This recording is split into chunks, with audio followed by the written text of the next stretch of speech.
State of the division for the NL East on August 30th. This is Ryan Finkelstein, manager editor at Just Baseball. I got Aram Leighton, one of our co-founders here, and every week we've been talking about this division that is looking more and more like the best division in baseball. The Braves and the Mets in the thick of a really good race. The Phillies playing good ball. 3 playoff teams, it appears like, out of this division. And we want to talk about what that could look like today. So, Aram, how familiar are you with the new playoff format? Hey, that's not fair. Yeah, not as familiar as I should be as a guy that works in baseball, but man, I'm excited to see more teams in the fold. And I know that you mentioned it on Locked On Mets, and we're gonna get into it in this episode about how the NL East. You really wanted to you want to avoid the Dodgers, right? You want to dodge the Dodgers, and we're gonna have a showdown here over the last month or so where we're going to have the Mets and the Braves doing everything they can to avoid what is one of baseball's best teams we've seen in a long time. Not only baseball's best team, period, at 89-38, the Dodgers are. It's almost impossible to poke a flaw in that team from top to bottom. They beat the Marlins last night, right? I didn't Yes. check the files. Yes. Surprisingly. Surprisingly. So over their last 52, I believe that makes them 42-10, the Yep. Dodgers. Insane. And so how this works out when it comes to the playoffs, top 2 seeds get a bye. So that's the obvious edge or the reason why the Mets and the Braves want to win. They want to avoid that wild card round. But where it gets even more interesting is because those 2 teams get the byes, they're on the opposite sides of the NL bracket. So you avoid the Dodgers until the championship round. In some respects, the Dodgers kind of get the short end of the stick because their path to the World Series most likely will have to go through both the Braves and the Mets. The question is, which one's in the DS, which one's in the championship round. Here is how this really can impact you, just from the Mets perspective, because obviously I did my show on it. You look at if the Mets had to play a wild card series, Jacob deGrom and Max Scherzer start those first 2 games. Let's say you win it. Either you win it and you avoid having to pitch Chris Bassett, or you have to pitch Chris Bassett to get out of that round. Then suddenly your game 1 starter is either Chris Bassett or Taijuan Walker or Carlos Carrasco against the Dodgers. DeGrom, based on rest and the days off, could still start a game 2, but you will not be able to pitch DeGrom and Scherzer twice in that series unless they're going on short rest and more likely pitching out of the bullpen. Whereas if you get the time off, you can go into that series against what would instead be maybe the Cardinals, and you got Jacob deGrom, Max Scherzer, with deGrom being able to pitch a game 5. That's massive. Yeah, absolutely. And I think it's kind of interesting on the Dodgers side. I know it's stayed the division NL East, but you mentioned how hard it is for them just getting the short end of the stick because of how good the NL East is. And we talk about, what division is the best. The AL East is probably the most balanced, but in terms of the 2 best teams, I don't think there's, any division with a top heavy, 1-2 punch like the Mets and the Braves.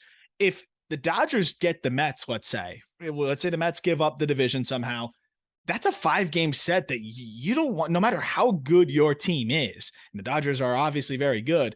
You don't want to run into the Mets in a 5-game set in the division series. I mean, you could easily go down 2-0 with the guys you mentioned on the bump, and all of a sudden, you're fighting for your life. And it's kind of similar to, not quite as dramatic, which is why I like the new structure of, not having to worry about a 1-game playoff, but it's kind of similar with this showdown. We compared it last week to, the Dodgers and the Giants trying to avoid the 1-game playoff. Now the Braves and the Mets are doing everything they can to avoid, just even having to take on the Dodgers that early in any capacity. And I think it's kind of similar. But I would much rather face the Braves in a 5-game set than the Mets, because just the 1-2 punch at the top of your rotation, if you're the Mets, can really put a team in a deficit right away. Yeah, and if you're the Dodgers and you face a Braves team that just had to go through a Phillies in a wild card round, you're not going to see Max Fried until game 2.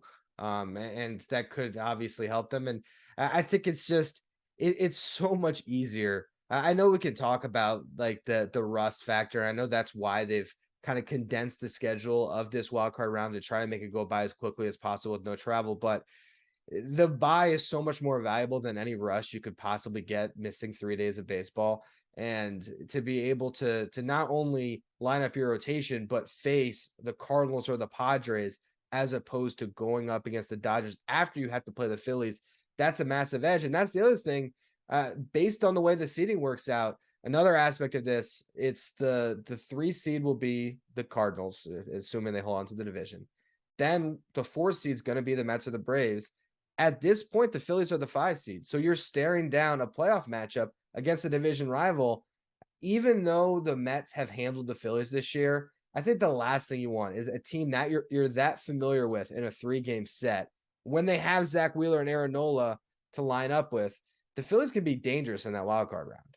Yeah, it's interesting because it seems like a lot of the Mets guys have pretty good numbers overall. You could probably speak better to this than I do, or than I can, but it seems like the Mets hitters are pretty solid against Wheeler and Nola in their career, right? I feel like I every will time I say, yeah. So this year the Mets are 9-0 in games started by Wheeler and Nola, which is wow. just a crazy. It shows why they've dominated this matchup all year. But I will say, from watching those games, I mean, it has been a consistent approach from the lineup to grind down those pitchers. It's not like they're getting solid contact off them. It's more they're stringing together hits and getting the big hit.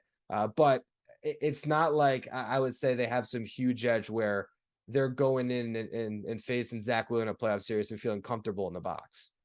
And it's funny because I'm looking at like who would you want to face there outside of the division winners in the NL. It's really not close, I would say, to the Brewers compared to the Phillies. I mean, I know the Brewers have Corbin Burns, but even Burns looked vulnerable in his last start. Woodruff has looked vulnerable at points this year. The offense is not very good, and they subtracted Hader, who has been a disaster elsewhere. But at the end of the day, they subtracted Hader, whether he was struggling for them or struggling for someone else. That was one of the game's best closers, if not the game's best closer. Now not doing that for you. The bullpen's still solid, but I really look at the Phillies, and if we're looking at any other, non-division winning team, they're far and away, besides the Braves, obviously, far and away, I think the scariest team. Is there any division leader in the National League that I guess of the other two that you're afraid of more than the Phillies? It's interesting because I was just trying to think about it right now. Like Phillies Cardinals is an interesting conversation. Which team do you think is better? I would probably give the edge to the Cardinals just based on the strength of that MVP duo. But you just got Bryce Harper back in that Phillies lineup. I think that the separation isn't that great there, and it almost begs the question, like in the National League, outside of the Dodgers, does the NL East have the next top 3 teams? Is it Dodgers, Mets, Braves, Phillies? Are they better than the Cardinals? It could be the case here, and that's why we were saying at the top of the show, this might be the best division in baseball. What's funny is that they're kind of like opposites to a degree, the Cardinals and the Phillies, because Phillies, I mean, they've made improvements with the defense, but they're not a great defensive team. Yeah. Cardinals, phenomenal defensive team. You also look at the bullpen situation. I know the Phillies have been better this year, bullpen not great. Starting rotation, Cardinals have pieced it together. I don't have a lot of faith in it. Phillies rotation at the top is built for the postseason, at least the 1-2 punch. And I think they've had enough contribution that you can feel okay enough about a third guy stepping up. They've had a few different guys look pretty solid in spurts this year. It's a really interesting matchup. Obviously, the star power, I think, kind of takes the Cardinals over the top this year, even though the Phillies do have the reigning MVP. I think the duo of Goldschmidt and Arenado is pretty tough to beat, and all the complementary pieces have been great, and then the magic of Albert Pujols. But I think you can make a case in a 5-game series that the Phillies could be just as tough of a matchup, especially if the guys that have stepped up down the stretch here for them continue to hit the way they have, which is, Bryson Stott's been phenomenal. Castellanos looks like Nick Castellanos again. Now they just got Brandon Marsh off the IL. That's a nice addition to add to their lineup. And Gene Segura, healthy as well. And the rest of the guys have been hitting well as also, including Real Muto. So it's not, I think they're a sleeping giant. And the more I watch the Phillies, the more I can start to understand maybe a scenario where they could make some noise in the postseason. Most likely they get bounced, but I think there's more and more of a chance as I continue to watch this team play that they could make a wave. Bryce Harper will have to lead the way, but I think he's given us plenty of reason to believe that he can do that. I think so too. And I don't necessarily think the Phillies have a legitimate shot at winning a World Series this year, but could we see them win the wild card round and then upset the Mets or the Braves in that division round? Absolutely. I think at some point, clock would strike midnight on that Cinderella story and in the championship round. I just can't possibly see the Phillies after going through the gauntlet of a wild card and a division round, beating a Dodgers. And I mean, that just seems like a pretty far-fetched outcome, but that would be a remarkable season for them. And, we were talking about the return of Bryce Harper, which is obviously the biggest story with the Phillies right now. I was doing the breakdown of their record, 39-35 with Bryce Harper at the beginning of the season. Since then, they are 33-22, 11 games over 500, 2 months without Bryce Harper. And if you listen to a State of the Division podcast 2 months ago, we were saying, are How do they they going to stay be able to afloat? survive? Right. Yeah. And Yeah. they thrived.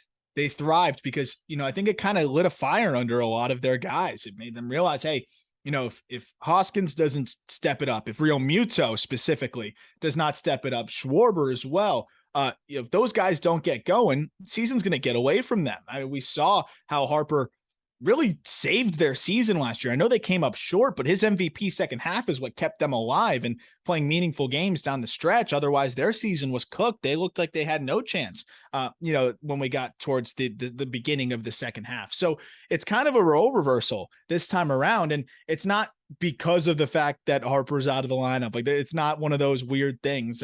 It was more of, I think everybody else stepped up, and now this team has momentum, and he's joining in at the perfect time to really kind of keep this thing rolling for them. And I mean, Harper was a 3 FWAR player in 68 games this season, basically exclusively DHing.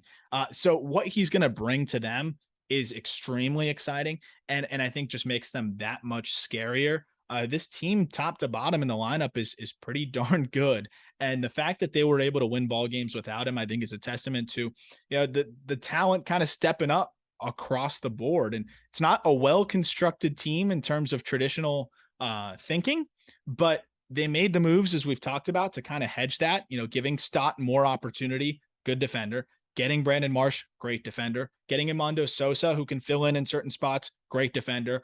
So they've hedged their weakness a bit. And we're going to talk about some September call-ups and guys that could kind of come in and, make an impact. Derek Hall is currently in AAA, but was up with the big league team and made an impact, had 9 home runs in 38 games and hit 264 with a 131 WRC plus.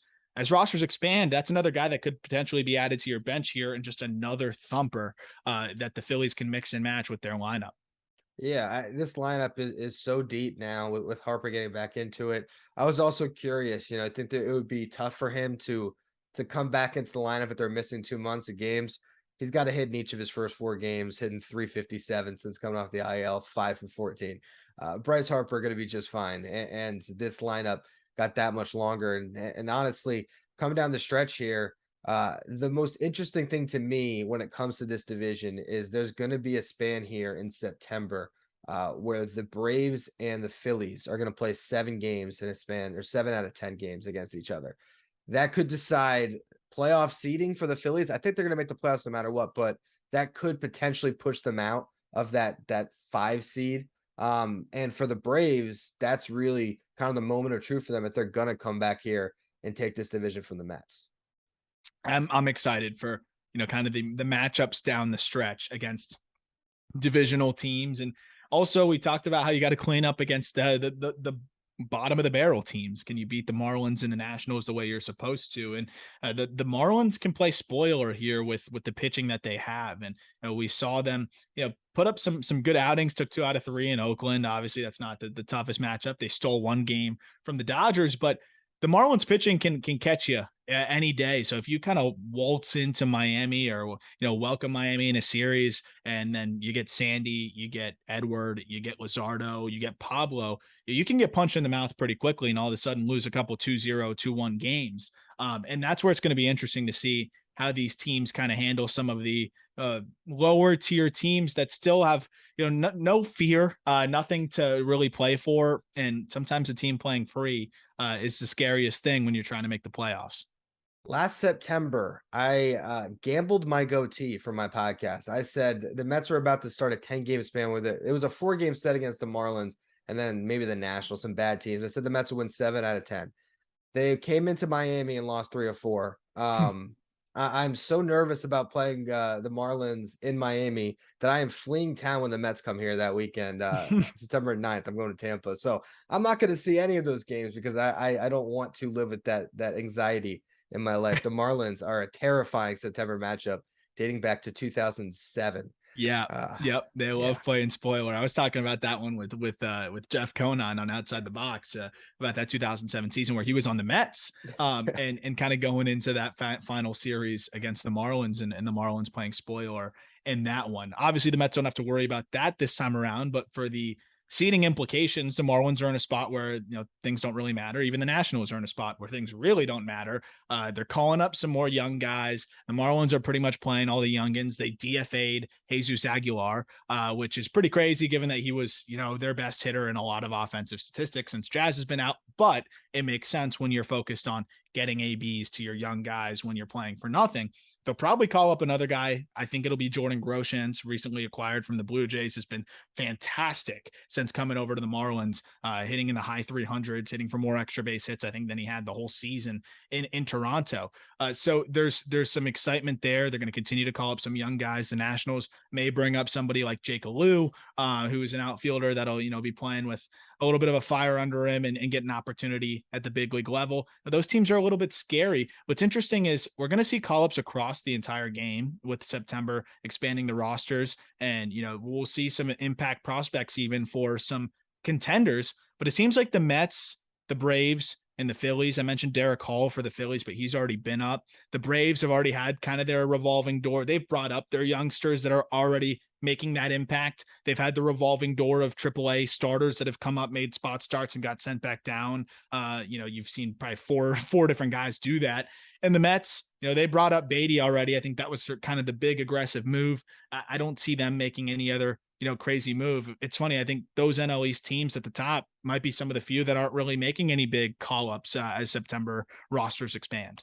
Yeah, I mean, obviously I could speak to the Mets more than any other team. And outside of getting some type of a pinch running defensive type center fielder up, they got Travis Jankowski, I believe, back in the minor leagues, not in the 40, but they could certainly add him. They have Terrence Gore, obviously playoff hero. So we'll see if they add one of those types of guys. But really, I think these teams are kind of set with what they've been rolling out. Now that Bryce Harper's back in the mix, I think we can look at the top three teams and say, all right, this is what they're going to be.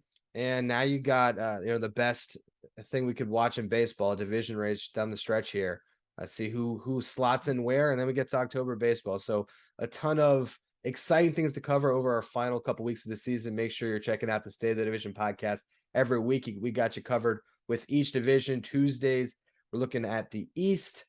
Wednesdays, the Central Divisions, and Thursdays, the West Divisions. Make sure you're following our YouTube channel, our podcast feed, checking all the articles we got going at justbaseball.com, covering everything in Major League Baseball.